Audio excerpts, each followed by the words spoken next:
मोहिंद्र सिंह ग्रेवाल लुधियाना जिले के एक छोटे से गांव गंगनवाल में रहते हैं। इनका पूरा बचपन खेत खलियानों के बीच गुजरा था। इनका परिवार आर्थिक रूप से मजबूत था, इसलिए इन्होंने इंजीनियरिंग जैसी उच्च शिक्षा हासिल की।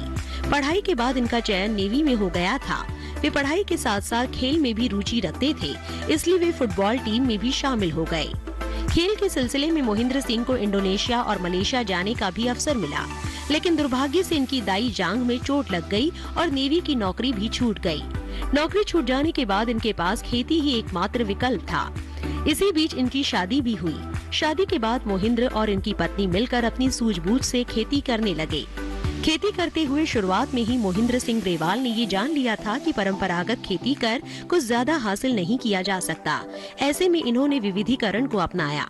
मोहिंद्र सिंह ने मुर्गी पालन, मधुमक्खी पालन और फल उद्यान जैसे कृषि उद्यमों को शामिल करते हुए कृषि को एक व्यवसाय के रूप में बदल दिया। मोहिंद्र सिंह ने खेती में बचत के नए नए प्रयोग किए। इन्होंने गाजर के बीज उत्पादन के लिए गाजर फसल की मशीन से खुदाई की और इससे उन्हें 4,700 रुपए प्रति एकड़ की बचत हुई। इसी तरह आलू की अंतर फसल की खेती करते समय ट्रैक्टर और हल से उन्नत आलू की खुदाई करने से पैसे और मजदूरी की काफी बचत हुई। मोहिंद्र सिंह किसानों को भी समझाते थे कि किन छोटी छोटी बचत से अपनी आमदनी को बढ़ाया जा सकता है। मोहिंद्र सिंह ने भिंडी के बीजों को मशीनी तरीके से निकाला। इससे इन्हें साफ सुथरे बीज प्राप्त हुए।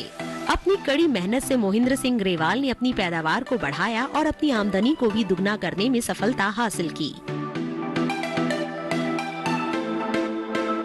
मोहिंद्र सिंह ग्रेवाल ने खेती की दिशा में अपना मुकाम बना लिया। वे अपनी सफलता का श्रेय अपनी पत्नी द्वारा हिम्मत और उनकी दिखाई सही राह को देते हैं। कृषि में उनके योगदान के लिए उन्हें कई पुरस्कारों से नवाजा गया है। मोहिंद्र सिंह ग्रेवाल को 7 बार राष्ट्रीय पुरस्कार और 16 से अधिक बार राज्य स्तरीय पुरस्कार दिए गए हैं। मोहिंद्र सिंह ग्रेवाल कृषि लागत एवं मूल्य आयोग, कृषि मंत्रालय, भारत सरकार के सदस्य भी रह चुके हैं। इन्होंने फार्मिंग विषय पर कई किताबें भी लिखी है। ये किताबें यकीनन किसानों के बहुत काम आती है।